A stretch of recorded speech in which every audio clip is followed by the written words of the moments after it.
तो हम मान लें आप हिंदू हो गए? मैं गर्व से कहता हूं मैं हिंदू हूं। क्यों ये ऐतिहासिक है?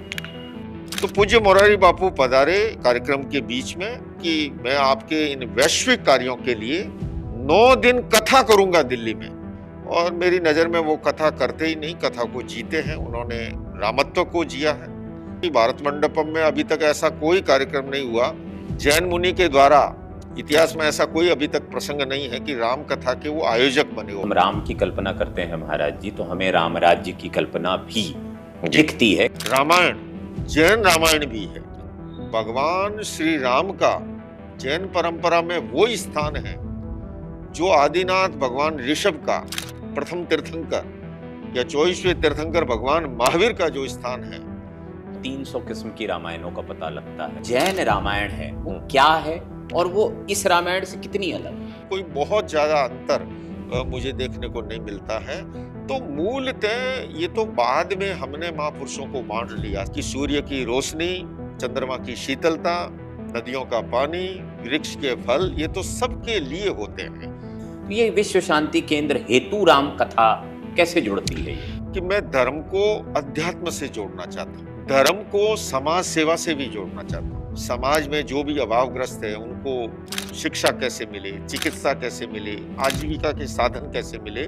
इसलिए मैंने संस्था का नाम भी किया अहिंसा विश्व भारती। एक बड़ी घोषणा है, स्पिरिचुअल यूएन। तो मेरा कहना है कि धर्मगुरु मिलके काम क्यों नहीं कर सकते?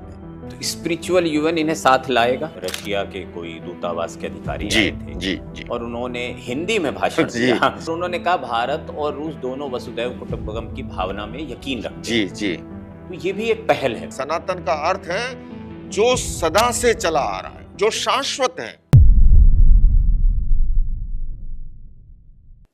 नमस्कार, धर्म कर्तव्य परंपरा और मर्यादा के एक साक्षात्कार क्रम में आपका स्वागत है। जैन धर्म का भगवान राम से क्या नाता है? जैन धर्म का हिंदू धर्म से क्या नाता है?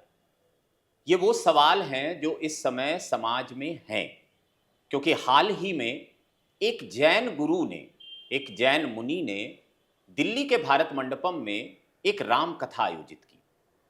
उस राम कथा में हजारों लोग आए, उसे लाखों लोगों ने सुना। देश के उपराष्ट्रपति ने पहली बार इतिहास में किसी राम कथा का अनावरण किया। लेकिन यह कथा क्यों हुई और इस कथा में हुआ क्या? हो सकता है आप में से बहुत सारे हमारे दर्शक, क्योंकि हमारा जो चैनल है वो धर्म संसार के बीच में जाता है, आपको सारी चीजें पता हो। लेकिन जिन्हें नहीं पता है उन्हें यह समझाने का प्रयास है कि भारत क्या है, भारत की आत्मा कहाँ बसती है, भारत में एक जो सनातन का विचार है वो इस जैन मुनि के साथ कैसे जुड़ गया कि उन्होंने अपना नाम परिवर्तित करके अपने नाम के आगे सनातनी शब्द लगा लिया। आज इस साक्षात्कार पॉडकास्ट में हम अहिंसा विश्व भारती के संस्थापक, विश्व शांति केंद्र के जनक, पूज्य आचार्य लोकेश मुनि महाराज जी का स्वागत करते हैं।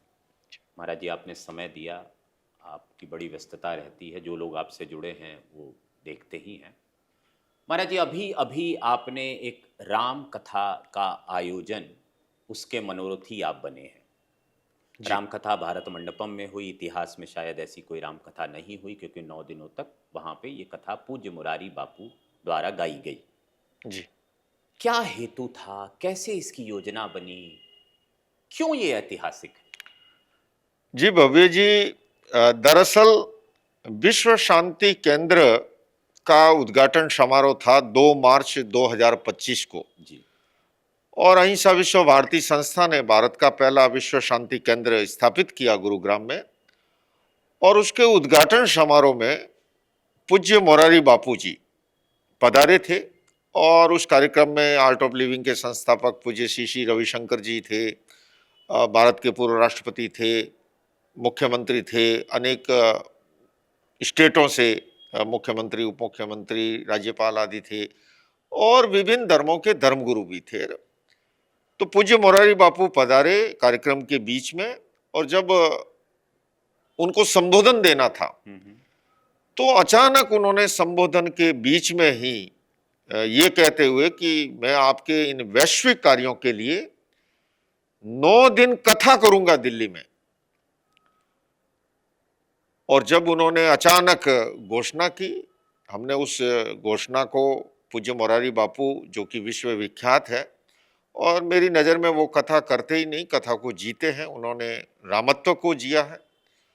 और जब उन्होंने यह अनुकंपा की, हमने उसे सर आंखों पर लिया, और उसी कारण से कथा का आयोजन के लिए हमने अनेक स्थान देखे, जिसमें दिल्ली का लाल किला, रामलीला मैदान, इंडिया गेट, पंजाबी बाग, गुरुग्राम का लेदर वैली पार्क आदि आदि। अंततः भारत मंडपम का चयन हुआ।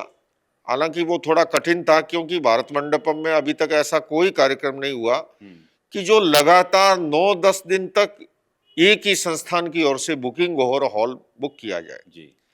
पर प्रभु श्री राम की ही ये कृपा थी कि भारत मंडपम का चयन हुआ, और वहां पर पूज्य मोरारी बापू ने विश्व शांति केंद्र मिशन के लिए 9 दिन कथा की। इसकी कोई रणनीति नहीं थी, कोई प्लानिंग नहीं थी, ये अचानक हुआ। बिल्कुल अचानक हुआ। मैं बताऊं आपसे, न पूज्य बापू से मैंने कोई निवेदन किया था, न उनके और मेरे बीच में संवाद का अवसर इसलिए भी नहीं आया कि उस कार्यक्रम में वो बीच में पधारे थे। चूंकि वो गुजरात से चार्टर्ड विमान से पहुंचे थे, तब तक कार्यक्रम शुरू हो चुका था, और जब बैठने का क्रम था तो उनके और मेरे बीच में भी माननीय रामनाथ कोविंद जी 14वें भारत के राष्ट्रपति और मुख्यमंत्री बीच में थे, इधर मेरे पूज्य श्री श्री रविशंकर जी महाराज थे, तो कोई संवाद हुआ ही नहीं था। तो मुझे तो लगता है कि जैसे कोई राम जी की ही कृपा हो गई हो। और मैंने कहा भी भारत मंडपम में पूज्य बापू से भी कि बापू, न तो मैंने कथा ली है, ना आपने दी है, मुझे लगता है कि ये प्रभु राम ने ही अपनी लीला की है। और वो कथा बहुत ही अच्छे ढंग से, एक ऐतिहासिक इसलिए भी कि जैन मुनि के द्वारा इतिहास में ऐसा कोई अभी तक प्रसंग नहीं है कि राम कथा के वो आयोजक बने हो, मनोरथी बने हो। तो ये पूज्य बापू की अनुकंपा थी, और अहिंसा विश्व भारती संस्था ने उसको आयोजित करने में बड़े उत्साह और उमंग के साथ अपनी भूमिका अदा की। तो आप जब ये बातें कह रहे हैं तो मैं इसको दो तरीके से देख पा रहा हूँ। जब हम राम की कल्पना करते हैं महाराज जी, तो हमें राम राज्य की कल्पना भी दिखती है कि राम का एक राज्य था, राम ने जीवन भर कर्तव्य परायणता, मर्यादा, सब कुछ निभाया, पुत्र रहे, पति रहे, रावण का संहार किया, रामराज की कल्पना की। अब इन सब के बीच में शांति कहाँ से आती है? देखिए, पहले तो मैं प्रसंगवश ये भी कहना चाहूंगा कि राम कथा के अनेक स्वरूप हमें मिलते हैं। उसमें एक स्वरूप रामायण, जैन रामायण भी है। अच्छा। हाँ। और मैं आपसे भवी जी अगर कहना चाहूं, मैं जिस परंपरा में दीक्षित हुआ, तेरापंथ परंपरा के 9वें आचार्य तुलसी जी के हाथों में करकमलों से दीक्षित हुआ, और मैंने उनके मुखारबिंद से अनेक बार सुना।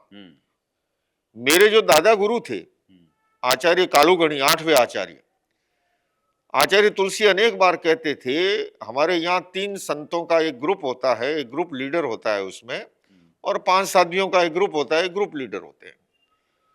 तो वो किसी को ग्रुप लीडर का दायित्व तब देते थे कि उसे रामायण कंठस्थ होनी चाहिए। ये सुनकर के कईयों को आश्चर्य होता है। और मैं अपनी अगर बात करूं तो मुझे जब वैराग्य 13-14 वर्ष की अवस्था में हुआ, हमारे यहाँ जैन परंपरा में श्रावण और भादवा महीना ये चातुर्मास का सबसे पीक पॉइंट होता है जी। और उस श्रावण और भादवा महीने के अंदर जी ऐसा कोई व्यक्ति नहीं होता है कि जो उस समय सभा भवन में उपासना के स्थान पे न आए। मतलब वो सीजन होती है। और मेरे गांव में खचाखच रात्रि के समय सभागार भर जाता था, और एक सन्यासी चातुर्मास करना आए, उनका नाम था धनमुनि प्रथम। आप अगर गूगल में खोज करोगे, उन्होंने उस जमाने में व्यक्तित्व कला के बीज के कई खंड लिखे थे। अच्छा। उनका बाह्य व्यक्तित्व बहुत खूबसूरत था, लुभावना था। आंतरिक व्यक्तित्व उससे भी अधिक खूबसूरत था। वो जब प्रवचन देते थे तो लोग मंत्रमुग्ध हो जाते थे। और मैं रात्रिकालीन प्रवचन सब रामायण पे ही होते हैं श्रावण भादवे में। मैं अपनी परंपरा की जो बात कर रहा हूं, अच्छा। तो वो सुनते सुनते वैराग हुआ। और मैं ये भी कहना चाहूंगा कि भगवान श्री राम का जैन परंपरा में वो स्थान है जो आदिनाथ भगवान ऋषभ का प्रथम तीर्थंकर या 24वें तीर्थंकर भगवान महावीर का जो स्थान है, हम उन्हें मोक्षगामी मानते हैं। और मर्यादा पुरुषोत्तम श्री राम को भी संपूर्ण जैन परंपरा मोक्षगामी मानती है। तो महाराज जी, तकरीबन जो शोध बीते वर्षों में हुआ, 300 किस्म की रामायणों का पता लगता है जी, बहुत जगहों पे। जी। तमिल की अपनी रामायण, तो जो जैन रामायण है वो हम्म। क्या है और वो इस रामायण से कितनी अलग है? मैं समझता हूं, देखिए, मूल तत्व तो एक ही होता है, उसमें कोई ज्यादा अंतर नहीं होता है। मैं आपको किसी चीज की बात करूं, अब ये ठीक है कि सोना सोना है, सोने का बिस्किट से किसी ने कंगन बना दिया, किसी ने हार बना दिया, किसी ने अंगूठी बना दी, किसी ने और कुछ बना दिया, मूल वो है। आप जितने भी प्रकार की, मैं तो अगर भौतिक चीजों की बात करूं, जितने भी हमारी सामग्री होती है, केवल नाम बदलता है, मूल तत्व वही रहता है। और फिर व्याख्या अपने अपने ढंग से है, तो कोई बहुत ज्यादा अंतर मुझे देखने को नहीं मिलता है। और भगवान श्री राम को बहुत ही आदर्श पुरुष के रूप के अंदर, और मोक्षगामी, जो कि जैन परंपरा की साधना की सर्वोच्च अवस्था है, कि जब व्यक्ति राग और द्वेष के बीज को खत्म करके जन्म जन्मांतर का जो भ्रमण का हेतु है उसको नष्ट करके जब वो परमात्मा का रूप धारण कर लेता है, जब वो बुद्ध सिद्ध बन जाते हैं, तो मर्यादा पुरुषोत्तम श्री राम को भी, और इवन की जैन परंपरा में जैसे नमस्कार महामंत्र का स्मरण होता है, हमारे प्राचीन श्रावक श्राविका आज भी 16 माँ सतियों का स्मरण करते हैं। और आपको बताऊं, उन 16 माँ सतियों में एक माँ सती सीता जी है, एक माँ सती अंजना जी है, जो कि हनुमान जी की माता जी है। तो मूलतः ये तो बाद में हमने महापुरुषों को बांट लिया। सच्चाई तो यह है कि सूर्य की रोशनी, चंद्रमा की शीतलता, नदियों का पानी, वृक्ष के फल, ये तो सबके लिए होते हैं।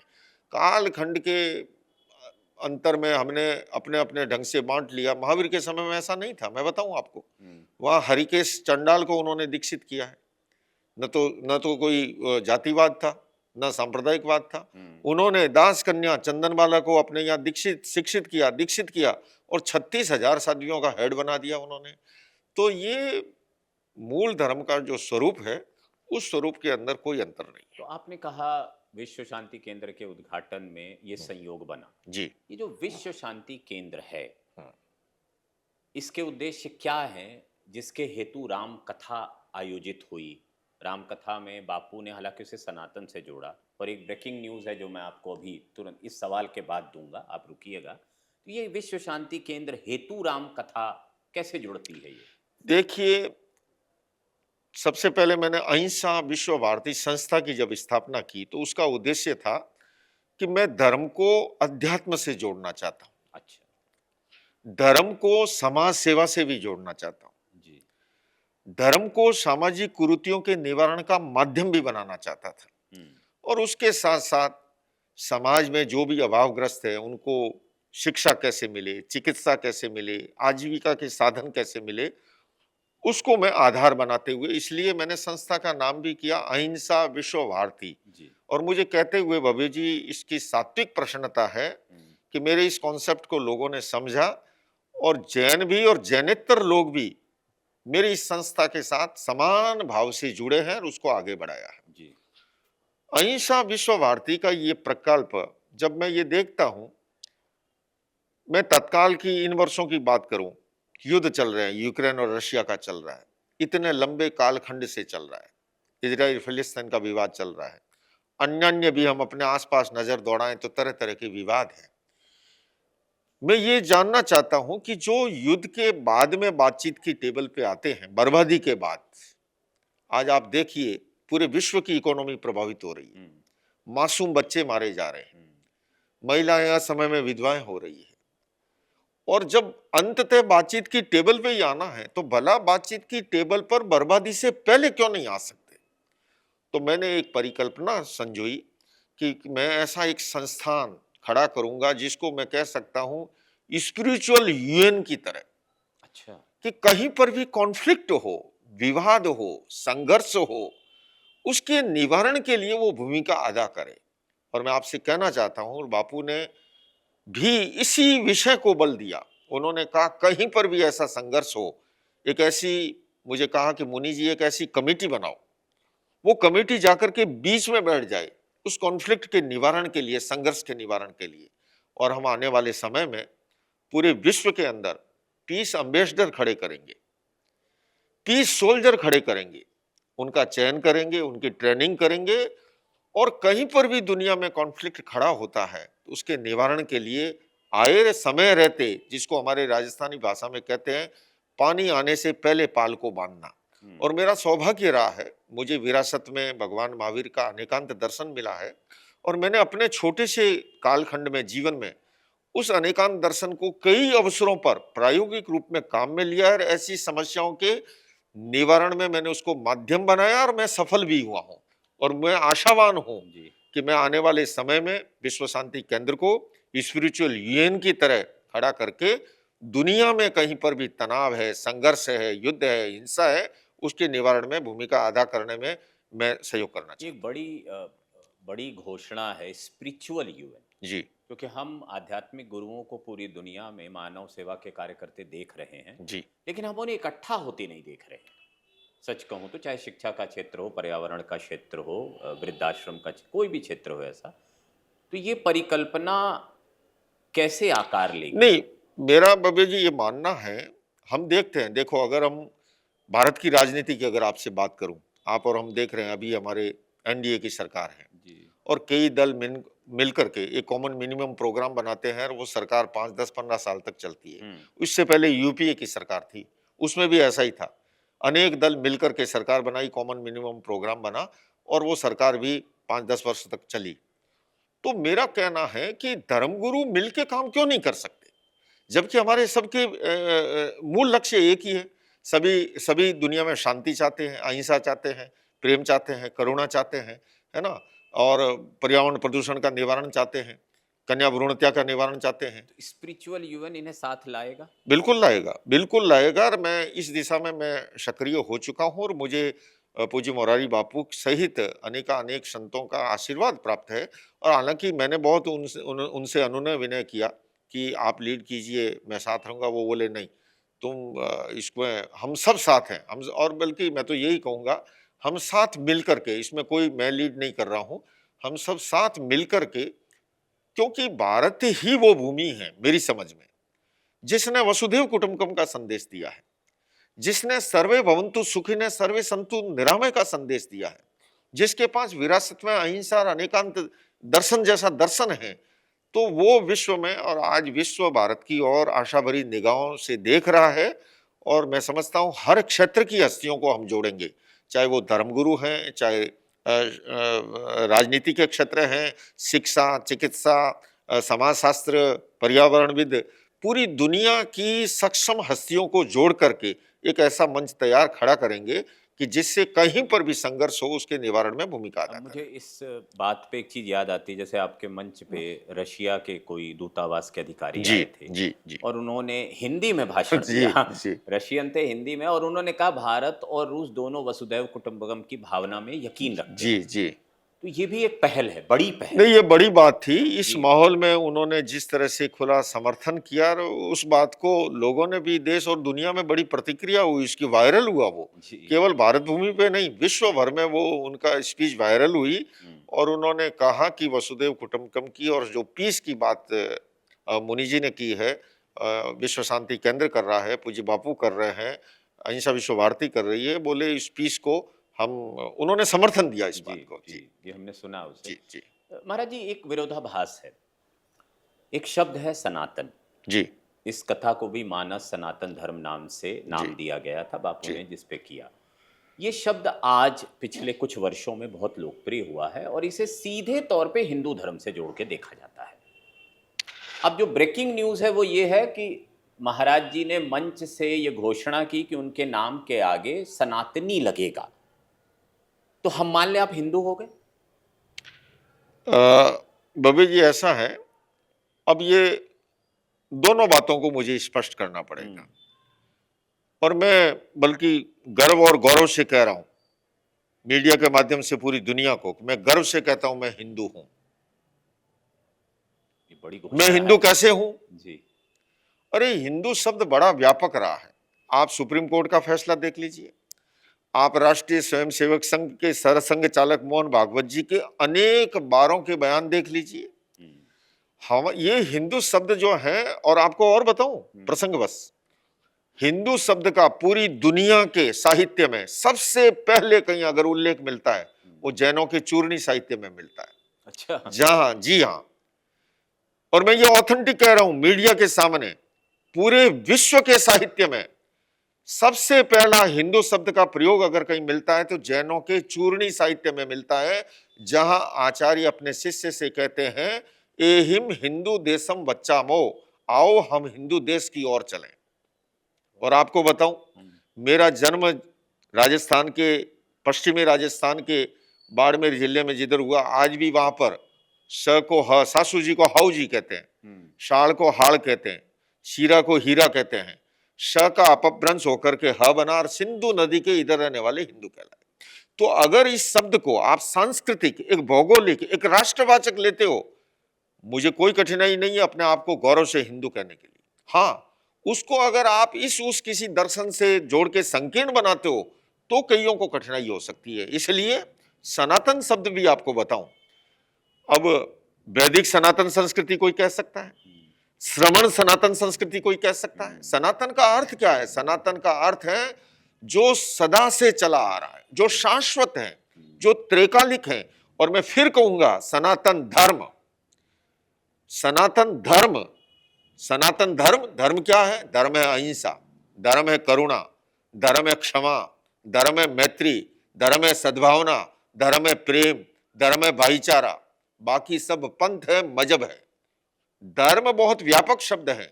हम क्या करते हैं, हमारी कठिनाई क्या है कि हम धर्म और संप्रदाय को मिला लेते हैं, धर्म और मजहब को मिला लेते हैं, धर्म और पंथ को मिला लेते हैं, जबकि फल का गुदा और छिलका, मैं संप्रदाय को यह कहूंगा कि केले का छिलका है, हाँ वो केले की सुरक्षा करता है, पर छिलका केला नहीं है, उसका गुदा, उसका रस।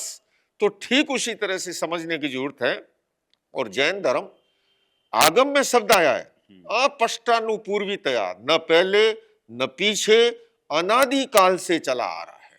तो अनादि काल से जो चला आ रहा है वो शाश्वत है, वो त्रिकालिक है, वो सत्य सनातन है। और इसलिए मैं उस दिन सनातनी नहीं बना हूं, मैं पहले भी, मैंने उस दिन भी कहा, मैं पहले भी सनातनी था, आज भी सनातनी हूं और कल भी सनातनी रहूंगा। और इसलिए भ्रम का निवारण करना जरूरी था। और मैं समझता हूं राम कथा, राम जी तो भ्रम और भय का ही निवारण करते हैं। और मैंने उस मंच का सदुपयोग करते हुए, क्योंकि राम जी जब भ्रम को मिटाते हैं, राम जी जब भय को मिटाते हैं, लोग भय के कारण से कहते नहीं, मैंने उस भ्रम का निवारण किया कि धर्म तो सनातन है, शाश्वत है, त्रिकालिक है, और धर्म व्यापक है, वो है अहिंसा, करुणा, मैत्री, क्षमा। और वो मैं पहले से कर रहा था, आज भी कर रहा हूं, कल। हाँ, उस भ्रम को निवारण के लिए मैंने कहा कि आज से मैं अपना नाम जैन आचार्य लोकेश सनातनी करता हूं। मैं काम पहले भी सनातन का करता था। सनातन का मतलब मैं अहिंसा का करता था, मैं करुणा का करता था, मैं क्षमा मैत्री का करता था, पर अब काम के साथ साथ नाम भी जोड़ रहा हूं। जैसे कि लोग जो ये बांटते हैं ना, सनातन अलग, जैन अलग, अरे भला ये वैदिक सनातन संस्कृति, श्रमण सनातन संस्कृति, सत्य सनातन संस्कृति, कहने का अपना अपना तरीका है। मैं तो इतना ही कहूंगा, प्यास है, पानी आप गिलास से पी लीजिए, कटोरी से पी लीजिए, जग से पी लीजिए, बोतल से पी लीजिए, सवाल है पानी होना चाहिए। धर्म है तो धर्म शाश्वत है, त्रिकालिक है और अनादि अनंत है। अब दो चीजें, पहला एक सामान्य धारणा है समाज में कि जैन धर्म हिंदू धर्म से अलग होकर, और मैं एकदम नाम लेके कहूँ, रामभद्राचार्य जी एक जगत गुरु हैं जिन्होंने बीच में एक ऐसा इंटरव्यू में कहा, उसके बाद बहुत विवाद भी हुआ। तो एक तो ये धारणा कि बौद्ध धर्म जैसे हिंदू धर्म से अलग हुआ, वह जैन धर्म हुआ, आप कुछ अलग कह रहे हैं, तो ये समाज इसको कैसे समझे? देखिए, मेरे कहने से या किसी के कहने से नहीं, पूरे विश्व में ऑथेंटिक साहित्य, सबसे प्राचीनतम साहित्य जो उपलब्ध है, आप जाकर के उस पांडुलिपियों को, उस लाइब्रेरी को, उसको देखिए। कहने को कभी हम रामभद्राचार्य जी तो बहुत महान संत हैं, मैं बड़ा उनका आदर और सम्मान करता हूँ। कभी कभी कहते सुनते हुए कुछ भी कह दिया जाता है, सुन लिया जाता है, बात प्रसंग कुछ और होता है, हम पीछे का छोड़ देते हैं, आगे का छोड़ देते हैं, बीच का लोग छोटा सा पकड़ लेते हैं। मुझे नहीं पता है कि उन्होंने कब क्या कहा, पर मैं इतना ही कह सकता हूँ कि जैन धर्म किसी इस उस धर्म की शाखा नहीं है, वो अति प्राचीन धर्म है। और कोई अगर महावीर को उसका जैन धर्म के प्रवर्तक बताते हैं तो वो बिल्कुल मिथ्या है, गलत है, अज्ञान है उसका। महावीर तो 24वें तीर्थंकर है, उससे पहले 23वें भगवान पार्श्वनाथ थे, 22वें अरिष्टनेमी जो कि योगीराज कृष्ण के सगे चचेरे भाई थे, और आदिनाथ भगवान ऋषभ जिनकी जन्मस्थली अयोध्या है। अयोध्या 4 तीर्थंकरों की स्थली है, और भगवान आदिनाथ का और मर्यादा पुरुषोत्तम श्री राम का एक इक्ष्वाकु कुल है। तो ये इतिहास की अमीर सच्चाई है, इनको कोई नहीं मिटा सकता। इसलिए किसी इस उस धर्म की शाखा कहना ये अज्ञान है, और ये मतलब सही समझ नहीं है मेरी दृष्टि में। अब दूसरी एक धारणा बनी हुई है, जैसे रामलीला मैदान में आपने एक सर्वधर्म सम्मेलन के बीच किसी एक धर्म की व्याख्या पे अपनी कड़ी टिप्पणी दी, वो बहुत वायरल हुआ, तमाम चैनलों ने उसे दिखाया भी जी और दूसरी ओर आप ये कह रहे हैं मैं 2% को 82% से जोड़ रहा हूँ। जी तो लोग ऐसा तो नहीं आप किसी एजेंडा पे काम कर रहे हैं? जी नहीं, मैं एजेंडे पे काम कर रहा हूं। मेरा एजेंडा है भारत में शांति, समरसता और सद्भावना स्थापित हो। और मेरा एजेंडा है केवल भारत ही नहीं, भारत इसको लीड करे, विश्व शांति की दिशा में आगे ले जाए। मैं इस एजेंडे पे काम कर रहा हूं। जहां तक रामलीला मैदान का सवाल है बाबू जी, भगवान महावीर ने स्वयं ने कहा है कि अभय हुए बिना अहिंसक नहीं हो सकता। अहिंसा की अनिवार्य शर्त है अभय होना। और वो कार्यक्रम तो इस्लाम धर्म का कार्यक्रम था, और उसमें उन्होंने 3 दिन का उनका सम्मेलन था। मेरे ख्याल से लाख लोगों से कम भीड़ नहीं रही होगी, ऐसा मेरा मानना है। वहां पर पैर रखने को जगह नहीं थी, इंच पर भी जगह नहीं थी जी। और आखिरी दिन उन्होंने सद्भावना सम्मेलन के नाम पर उन्होंने हमें सर्वधर्म के संतों को आमंत्रित किया था, जिसमें हमारे हिंदू धर्म से भी संत थे, बौद्ध धर्म से भी थे, सिख धर्म से भी थे, जैन धर्म से मैं भी उपस्थित था। मैं आपको और बताऊं, प्रारंभ में सभी धर्मों के प्रतिनिधियों का वहां वक्तव्य हो गया था, मेरा भी हो गया था, हमारे पूज्य मुनि चिदानंद जी महाराज का हो गया था, गोस्वामी सुशील जी महाराज का हो गया था, सिख धर्म से परमजीत सिंह चंडोक जी का हो गया था, और सब कुछ बहुत अच्छे से चल रहा था। पर आखिर में जो बुजुर्ग मदनी जी का जो वक्तव्य आया, और उन्होंने जिस तरह से ओम और अल्लाह का व्याख्या करते हुए उन्होंने ब्रह्मा को नकारा, जिस तरह से उन्होंने बातें की, मतलब यो लबो लबा वो ये कहना चाहते थे कि सब कुछ इस्लाम से निकला है, जो कि हम जानते हैं इस्लाम यहाँ 1400 साल पहले आया। और मैं वहां पर मंच पर उपस्थित हूं और मैं मौन रहूं या हम हाथ खड़ा करके समर्थन करूं, तो मेरा कॉन्शियस मुझे अलाउ नहीं करता है। क्योंकि महावीर जो है आखिरी तीर्थंकर, 24वें तीर्थंकर, वो 2600 साल पहले हुए हैं। और ये तो इतिहास की निर्विवाद सच्चाई है। भगवान अरिष्टनेमी जिनकी मैं बात कर रहा हूँ, योगीराज कृष्ण के चचेरे भाई है, वो 22वें तीर्थंकर थे। पहले तो भगवान आदिनाथ है, ऋषभ है, जिनकी अयोध्या में जन्मभूमि है। तो मैं कैसे स्वीकार करता? और केवल मैं ही नहीं, मेरे बगल में छोटे मदनी जी बैठे थे, मैंने उनसे धीरे से कहा, मैंने कहा ये गलत ट्रैक पे चले गए। उन्होंने वो क्या कहते बेचारे। मेरे बगल में बौद्ध धर्म के सन्यासी बैठे थे, सिख धर्म के बैठे थे, इधर हिंदू धर्म के बैठे थे। सबने आपस में कहा कि ये बहुत गलत ट्रैक पे चले गए हैं। तो मैंने कहा मैं स्पष्टता करूंगा। बोले करना चाहिए आपको, हम सब आपके इस बात में साथ हैं। मैं पोडियम पे गया, मेरा उनसे कोई झगड़ा नहीं है, मेरा कोई उनसे विरोध नहीं है, लेकिन ये मेरा सैद्धांतिक स्टैंड है। और मैं आज फिर दोहराना चाहूंगा कि इस्लाम जो कितने वर्षों पहले आया, आप यहाँ पर पढ़ लीजिए, सुन लीजिए, देख लीजिए, हमारे सामने है सारा इतिहास। तो आप राम को, ब्रह्मा को, विष्णु को, महेश को इस तरह से नहीं नकार सकते। और भगवान आदिनाथ जिनके पुत्र भरत और बाहुबली, भरत के आधार पर भारतवर्ष का नाम पड़ा है, उनकी सुपुत्रियां ब्राह्मी और सुंदरी, ब्राह्मी लिपि का विकास जो हुआ उसके आधार पर हुआ है। अब ये इतिहास की अमीर सच्चाई मैं कैसे नकार सकता हूं? तो इसलिए हाँ, बीच के कालखंड में जो पिछले प्रश्न में आपका रह गया था कि एक कालखंड ऐसा भी आया जब श्रमण परंपरा और ब्राह्मण परंपरा के बीच में एक संघर्ष का कालखंड था। लेकिन अभी हम जो बात कर रहे हैं 21वीं शताब्दी में, वो संघर्ष के निवारण के लिए कर रहे हैं। अतीत को भुलाएं, आगे की सुध लें, जागे तभी सवेरा। हम जाने से पहले इस धरती से अपनी भावी पीढ़ी को एक ऐसी पृथ्वी सौंप करके जाएं जहां न हिंसा हो, जहां न आतंक हो, जहां न तनाव हो, और इस दिशा में मैं काम करना चाहता हूँ। ये राम से तो आपका गजबी संबंध निकल रहा है। जी। रामलीला, राम कथा। जी अभी जो राम कथा हुई, जी उपराष्ट्रपति इसका उद्घाटन करते हैं, जी पूर्व राष्ट्रपति इसके चेयरमैन अध्यक्ष होते हैं। जी। ये कैसे संभव होता है? देखिए, जब पवित्र भावना से कोई कार्य करता है, मेरा ये मानना है, और मैंने इस कथा को, हालांकि पूज्य बापू ने तो ये कहते हुए कि विश्व शांति मिशन के लिए, लेकिन मैंने उस मंच से भी स्पष्ट किया था कि 2 मार्च को उन्होंने घोषणा की थी और 17 जनवरी को कथा शुरू हुई। तब तक देश और दुनिया से कहीं से भी मैंने, मेरी संस्था ने एक चवन्नी किसी से नहीं ली। क्यों? नहीं, इसलिए नहीं कि मेरा ये मानना है कि उन्होंने ये कृपा की, ये उनका बड़प्पन था। और विश्व शांति केंद्र मिशन, हाँ, वो मिशन बहुत बड़ा है, तो वो जब व्यासपीठ पर होंगे वो अपील करे, मैं भी अपील करूं और विश्व शांति केंद्र मिशन के लिए। लेकिन मैं एक जैन मुनि होकर के, उन्होंने कह दिया मैं दुनिया से धन बटोरूं, ये मेरा कॉन्शियस अलाउ नहीं करता था और मैंने नहीं किया ऐसा। और उसके बाद जो है, मैं अभी यहाँ ये जरूर कहता हूं कि विश्व शांति केंद्र मिशन बहुत बड़ा है। उस मिशन को आगे ले जाने के लिए मैं, मेरी संस्था, मेरे अपने शुभचिंतक लोग भी योगदान दे रहे हैं। तो इस मोड़ पर मैं एक आह्वान भी करना चाहूंगा, और अभी स्क्रीन पे आप ना विश्व शांति केंद्र को देख रहे हैं। गुड़गांव के सेक्टर 39 में बना ये केंद्र, ये वीडियो आपको पूरा विश्व शांति केंद्र को दिखा रहा है। रामकथा विश्व शांति मिशन हुई थी। विश्व शांति मिशन एक बड़ा कार्य है।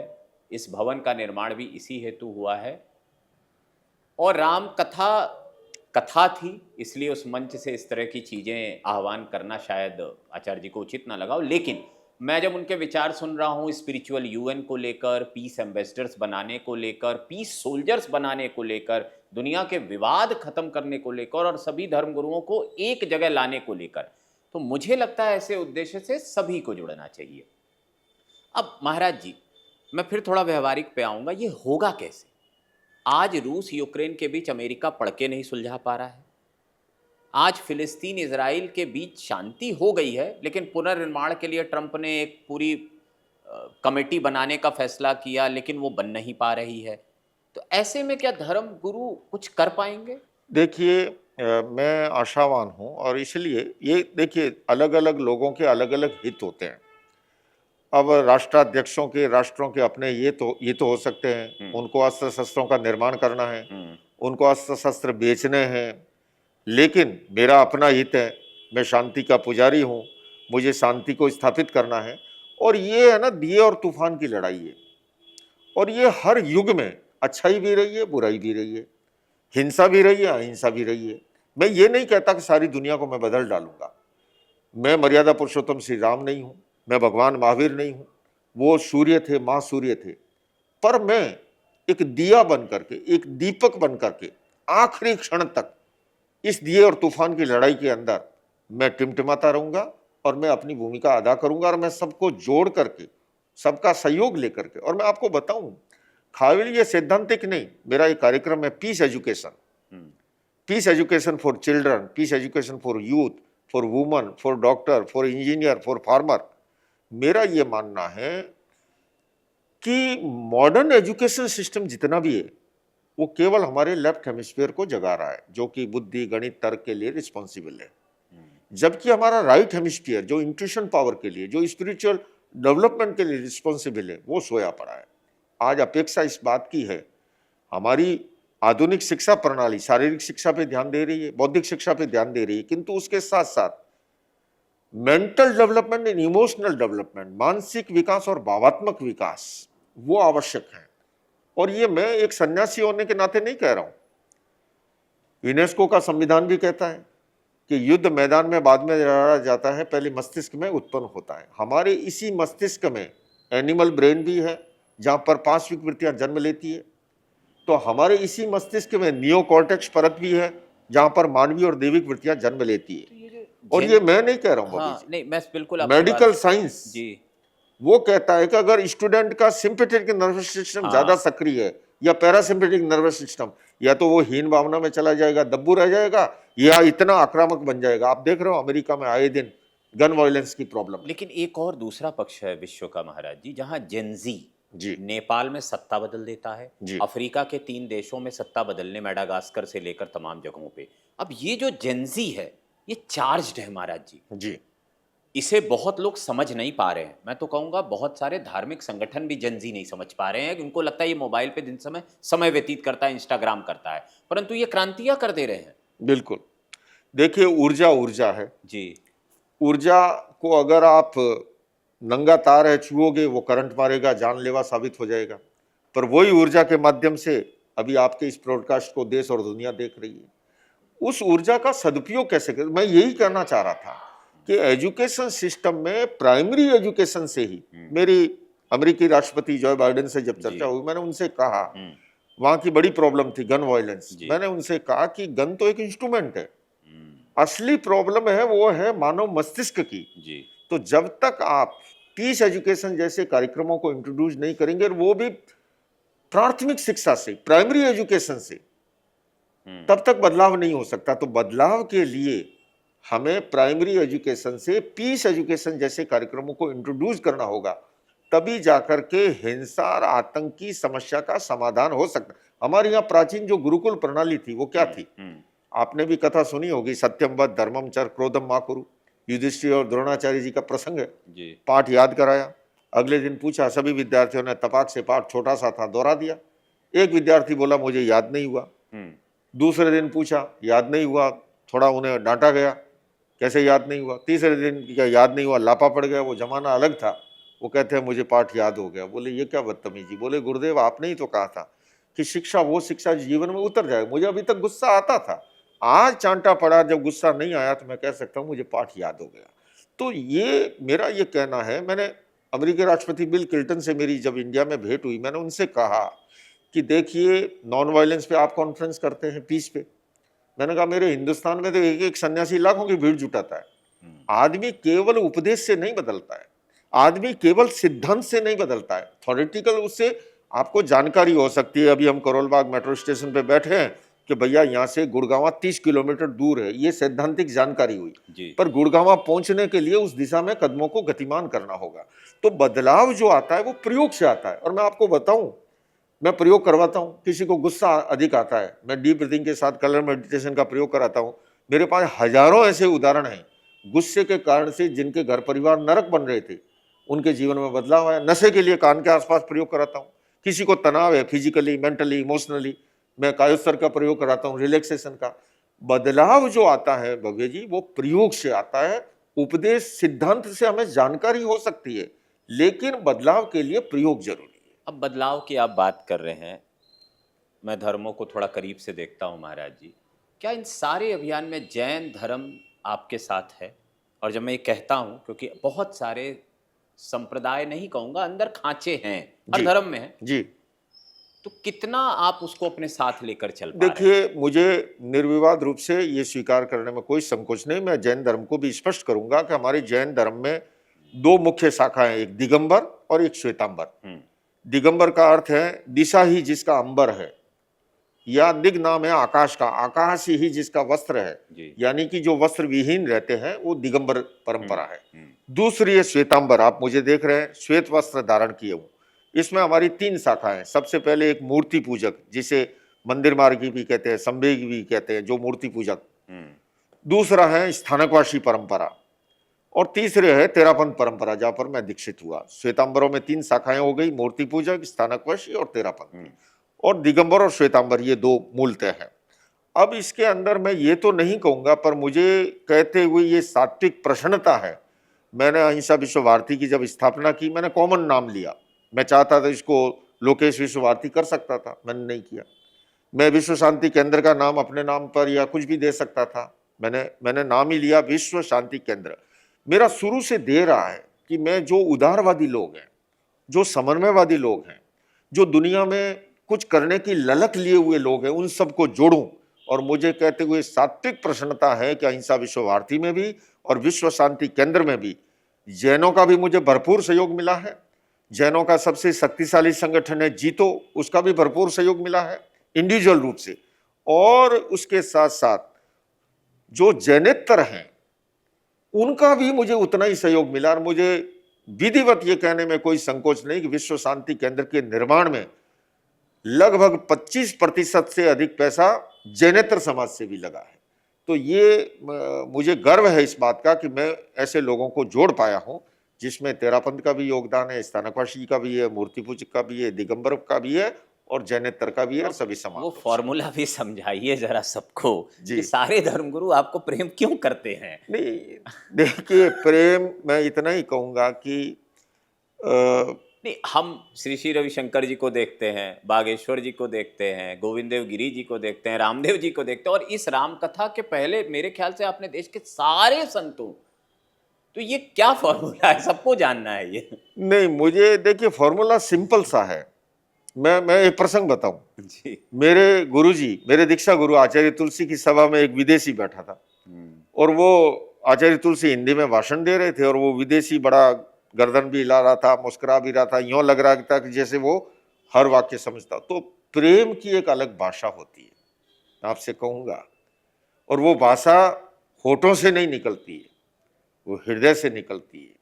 और मैं आपको बताऊं, अगर हम पवित्र भावना से, तो हमारे शरीर के वाइब्रेशन भी जो है ना, वो लोग, आप मंदिर क्यों जाते, मंदिर में और क्या होता है मुझे बताइए, वहाँ का वाइब्रेशन है ना, वहाँ का वातावरण।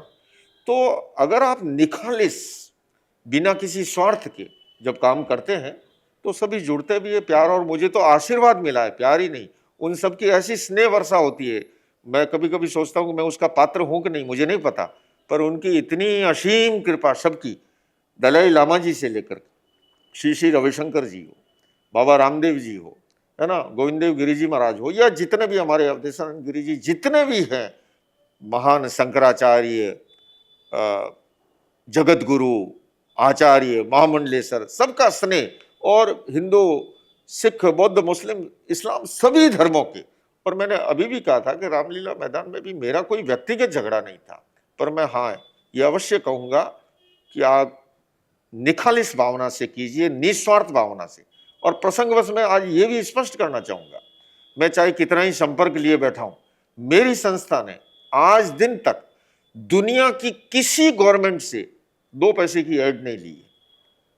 केवल गुड़गांव के विश्व शांति केंद्र के लिए, जो वो भी कंपटीशन में अनेक लोगों ने अप्लाई किया था, और हरियाणा सरकार ने ये कहते हुए कि अब तक अहिंसा विश्व भारती ने जो कार्य किया है उसको देखते हुए अगर उन्हें ये भूखंड दिया जाता है तो विश्व में हरियाणा का नाम होगा।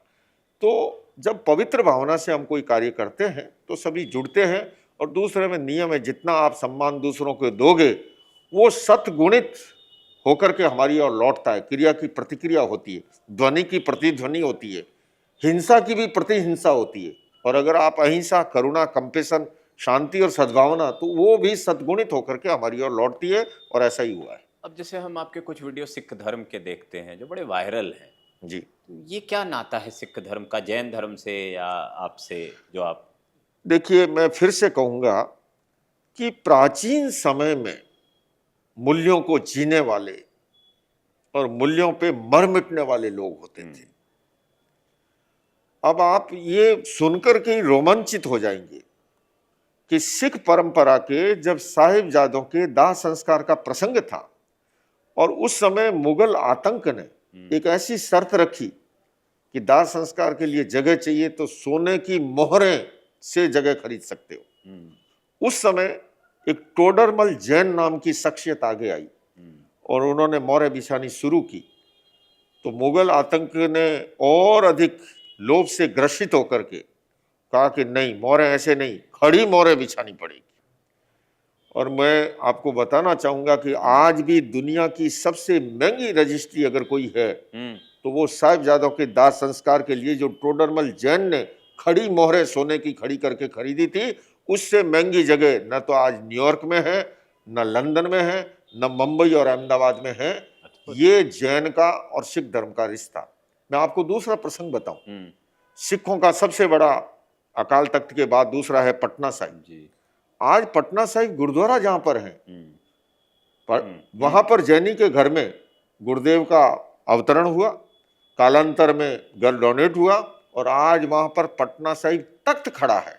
तो ये अतीत, और मैं प्रसंगवश ये भी कहूंगा कि जब मेरे रामकथा के आयोजन के लिए करीब करीब दिल्ली के बाहर से 1000+ लोग यहाँ आए थे, जिसमें अमेरिका से, कनाडा से, ब्रिटेन से और भारत के अनेक प्रदेशों से, और उसमें भी दिल्ली में कड़ाके की ठंड, भारत से जो लोग आए, बंबई से आ रहे हैं, सूरत से आ रहे हैं, अहमदाबाद से, उन्होंने कभी ऐसी सर्दी देखी नहीं।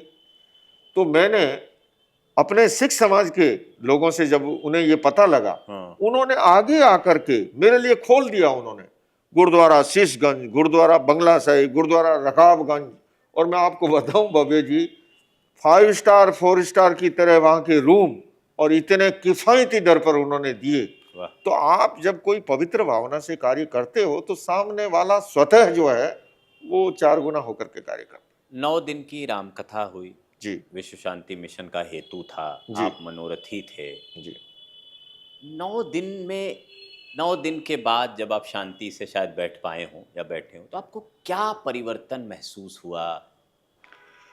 नहीं, मुझे एक तो इस बात का आत्मिक संतोष है जी कि पूज्य मोरारी जैसे विश्वविख्यात एक, जिनको मैंने जितना पाया है, एक दिव्य तपस्वी संत के रूप में, एक निष्क्रिय संत के रूप में, जितना इन वर्षों में मेरा संबंध है उसके आधार पे मैं ये मूल्यांकन कर रहा हूँ। उन्होंने जब विश्वास जो जताया था तो उस पे कथा पे खरा उतरा। और मुझे ये कहते हुए आत्मसंतोष है कि हमने सबसे बड़ा ऑडिटोरियम लिया था भारत मंडपम का, और खचाखच भरा रहता था। 1000 लोग बाहर से ऐसी जगह से आए जिन्होंने दिल्ली की सर्दी नहीं देखी थी, उसके बावजूद एक व्यक्ति को कोई जुकाम या छींक तक नहीं आई, किसी को कोई तरह की जो है कठिनाई नहीं हुई, और इतना स्मूथली हुआ जैसे पता ही नहीं लगा। हाँ, अब जरूर जो है शादी के बाद जो घर की वीरान स्थिति होती है वो जरूर होता है, लेकिन इस बात का भी संतोष है। दूसरे में आप देखिए, प्रथम दिन ही जैसा आपने भी कहा, भारत के एक विद्वान उपराष्ट्रपति सीपी राधाकृष्णन जी,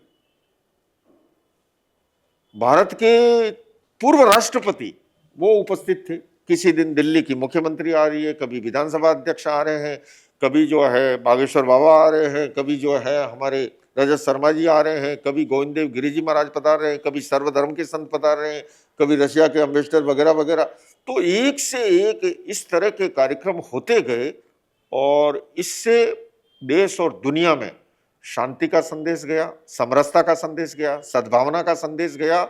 और इस नाते चूंकि पिछले 6 महीने से मैंने अपने आप को झोंक रखा था, मुझे जहाँ भी जाने का अवसर, मुझे चाहे मैं अमेरिका गया, चाहे मैं भारत के अनेक भागों में गया, अनेक धर्मों के मंचों पर गया, हर जगह मैंने इसकी चर्चा की, और लोगों ने भी भरपूर स्नेह भी दिया। इस बात को उन्होंने बहुत सकारात्मक लिया कि एक जैन मुनि, एक जैन संत जो है इस प्रकार का कार्य कर रहा है, तो उन्होंने बढ़ चढ़ के भाग लिया। और इसके अंदर अनेक लोगों का, हमारे जो बुजुर्ग दंपत्ति थे उन्होंने बड़ी इसकी सेवा की, इस कार्यक्रम में यजमान के रूप में। हमारी एक अंतरंग जो बापू के आसपास के लोगों का जो था, उन लोगों ने, अहिंसा विश्व भारती के लोगों ने, विश्व शांति, और बल्कि मैं ये कहना चाहूँ, रेखांकित करना चाहूँगा, मेरे दिल्ली एनसीआर की जितनी संस्थाएं हैं सनातन की, उस सारी संस्थाओं ने, अगर मैं किन किन का नाम लूँ, कि मैं खाटू श्याम का नाम लूँ, मैं एकल परिवार का नाम लूँ, मैं ओम सनातन का नाम लूँ, मैं अग्रवाल का नाम लूँ, मैं अग्रसेन का नाम लूँ, मैं जीतो का नाम लूँ, मैं जैनों की तमाम परंपराओं का नाम लूँ, सबका भरपूर सहयोग मिला।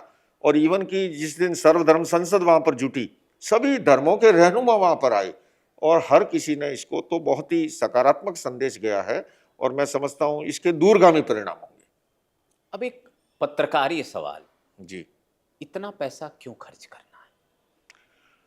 नहीं, मैं पत्रकारीय सवाल को जवाब अगर दूं, कभी कभी हमें यूं लगता है, मैंने इसका आकलन किया जी, अगर मैं खुले मैदान में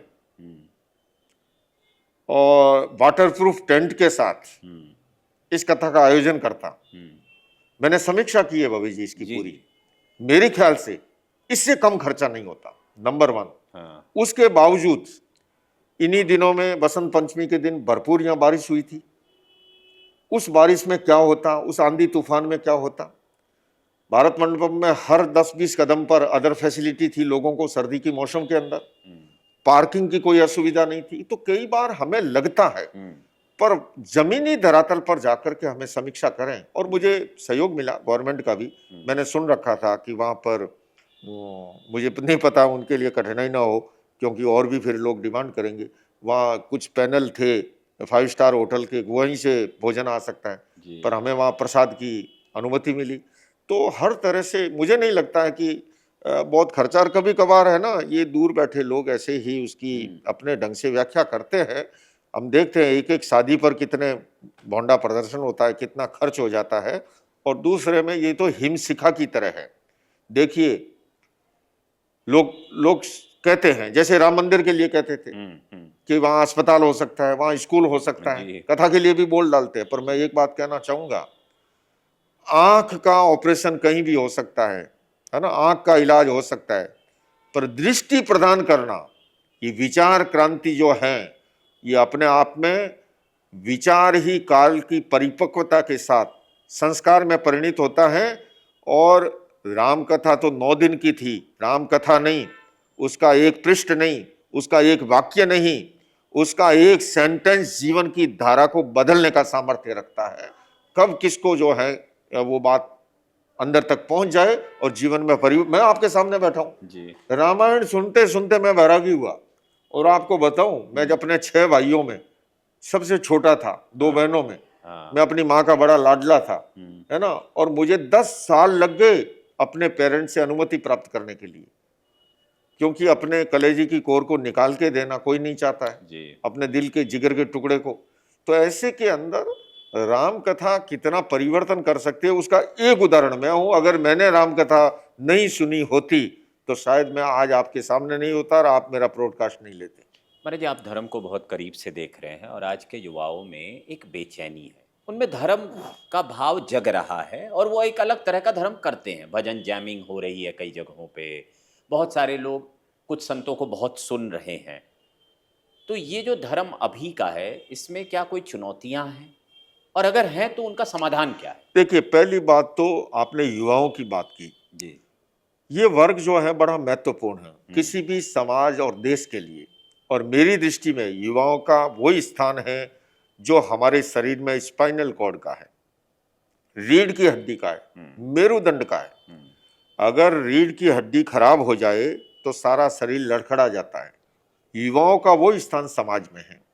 और जहां तक धर्म की बात है, लोग कहने को कहते हैं कि युवा पीढ़ी आज धर्म से दूर है, पर मेरा अनुभव ये नहीं है। मेरा अनुभव ये कहता है कि धर्म का सही स्वरूप हम युवाओं के सामने प्रस्तुत करें।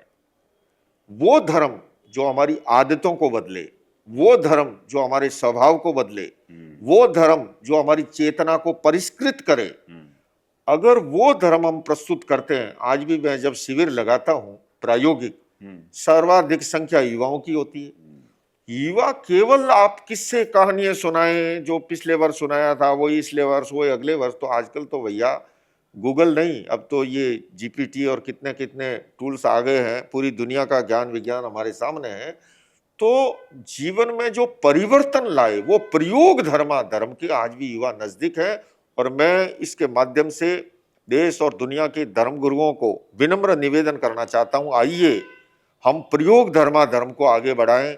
धर्म के 3 आयाम है, उपासना, नैतिकता और अध्यात्म। मैं उपासना का विरोध नहीं हूं, उपासना भी उपयोगी है, उसके पीछे भी एक विज्ञान है, एक साइंस है। पर केवल उपासना तक न अटके, हमारे जीवन में नैतिक और चारित्रिक मूल्यों का समावेश हो और धर्म में अध्यात्म का अवतरण हो। और जब अध्यात्म का अवतरण होता है, भेद विज्ञान की अनुभूति होती है, तब भीतर से परिवर्तन आता है। और आज हमें धर्म को अध्यात्म से जोड़ने की जरूरत है। और जिस दिन हम इसमें कामयाब होंगे, उस दिन हमें ये नहीं कहना रहे, हमारी शिकायत भी नहीं बचेगी कि हमारी युवा पीढ़ी धर्म से दूर है। आप 65 वर्ष के तकरीबन हो चुके हैं, जी, या शायद उससे जी, ज्यादा होंगे। जी, जी। अभी बचे वर्षों में क्या करना है? देखिए, बचे वर्षों में मैं कुछ ठोस कार्य करना चाहता हूं। जी। मैंने करीब 22 वर्ष तक, मैं 1961 में बॉर्न हुआ। 1983 में जब मैं 22 साल का था, बार यौवन में, मैंने लिविंग विद पर्पज, उद्देश्यपूर्ण जीवन, सार्थक जीवन के उद्देश्य से मैं संन्यास जीवन में आया। और मेरा ये सौभाग्य है कि मुझे विरासत में भगवान महावीर का अनेकांत दर्शन मिला। मुझे विरासत में आचार्य तुलसी जैसे क्रांतिकारी महान आचार्य और मेरे शिक्षा गुरु जो प्रेक्षा ध्यान और जीवन विज्ञान के प्रणेता है, मैं उन्हें कह सकता हूं कि वो चलता फिरता एक अध्यात्म का विश्वविद्यालय आचार्य महाप्रज्ञ, उनके श्री चरणों में बैठ के मुझे अध्यात्म का कख है गे सीखने का अवसर मिला। मेरे मन में एक ही पीड़ा थी, ज्यों ज्यों मेरा ज्ञान विज्ञान बढ़ा, एजुकेशन बढ़ा, समझ बढ़ी, तो मैं देखता था कि भगवान बुद्ध और भगवान महावीर ये दोनों समकालीन है। बौद्ध धर्म लगभग पूरी दुनिया में फैल गया और महावीर का जैन दर्शन, जबकि मेरा ये मानना है कि जैन धर्म बहुत ही साइंटिफिक है, बहुत ही रिलेवेंट है और कोविड काल के बाद में तो दुनिया ने महसूस किया है।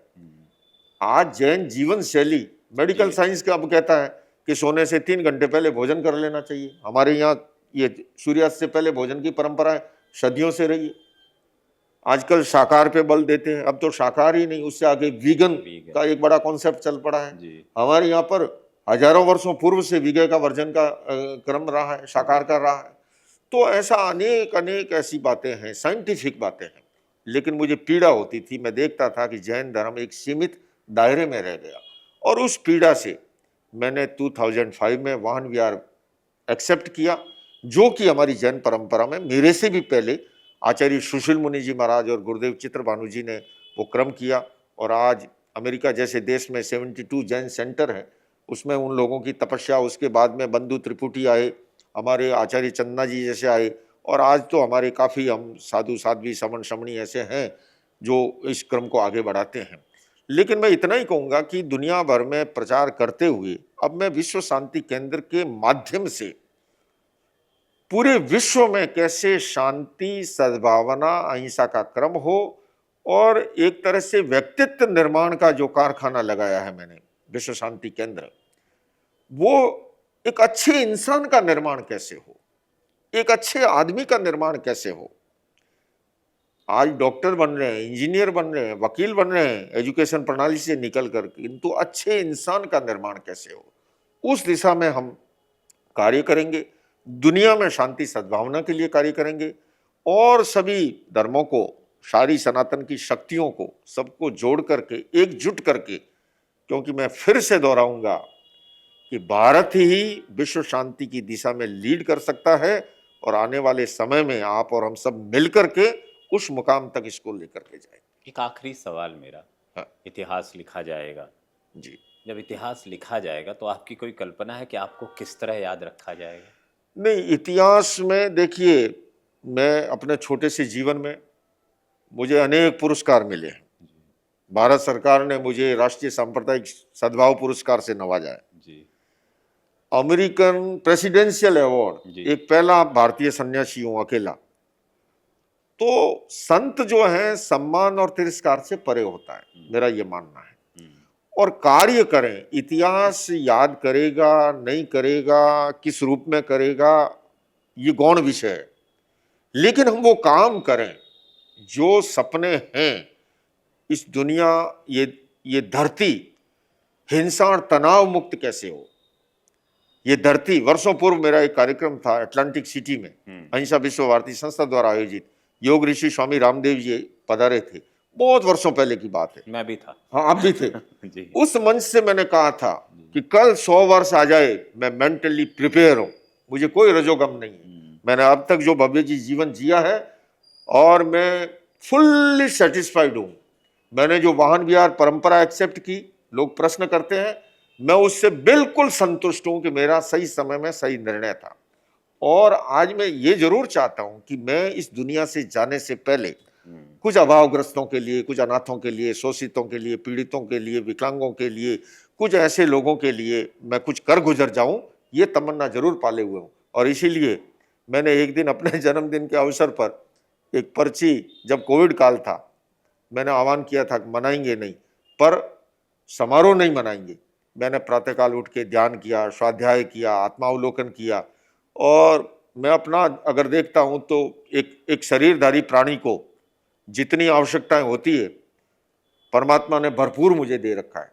मैंने एक पर्ची लगा दी थी कि मैं तो एक सेतु हूं, जरिया हूं, तुम अधिक संसाधन उपलब्ध कराओगे मैं अधिक सेवा कर लूंगा, कम उपलब्ध कराओगे कम कर लूंगा, श्रेय भी प्रभु तुझे है, कम का और ज्यादा का दोनों तुझे है। तो आज भी मैं यही कहना चाहूंगा कि मैं धरती से चलता फिरता राम का, महावीर का, आदिनाथ का नाम लेते हुए चल दूं, पर उससे पूर्व देश और दुनिया के लिए अगर मैं कुछ कर सका यत्किंचित रूप से भी, तो मैं अपने आप को धन्य समझूं।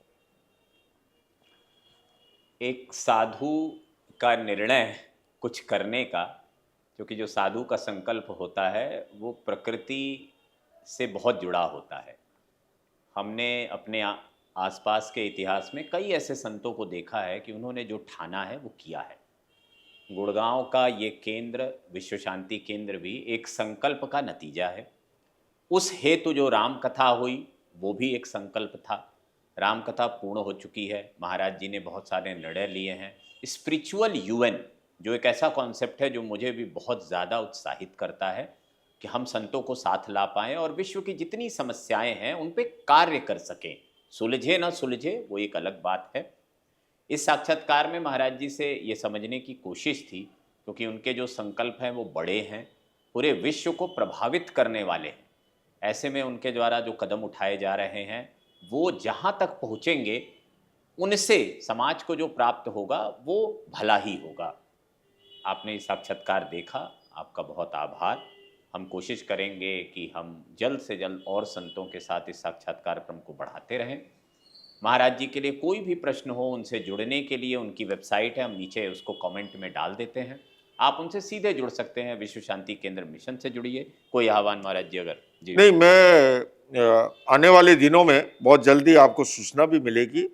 मेरे पास से रामकथा के बाद में देश और दुनिया से काफ़ी लोग संपर्क कर रहे हैं कि हम आपको सुनना चाहते हैं, हम आपके कार्यक्रम चाहते हैं। तो मैं आज हम बात कर रहे हैं फरवरी 2 को, मैं समझता हूँ बहुत शीघ्र आपको संवाद मिलेगा और मैं प्रतिदिन देश और दुनिया से लाइव जुड़ करके हम संवाद करेंगे, हम चर्चा करेंगे और कैसे हम देश और दुनिया को खूबसूरत बना सकते हैं।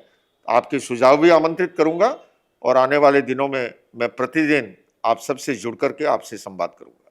बिल्कुल, ये एक शुभ सूचना है, ब्रेकिंग न्यूज़ है हमारे लिए कि आप सभी महाराज जी के पेज के जरिए उनसे लाइव जुड़िए, अपने सवाल पूछिए और किस तरह जुड़कर हम दुनिया को बदल सकते हैं। केवल दुनिया को नहीं, अपने आसपास, अपने परिवार और खुद को बदल सकते हैं। इसके लिए मुझे लगता है ये एक अच्छी शुरुआत होगी। आपने हमें देखा, बहुत आपका धन्यवाद।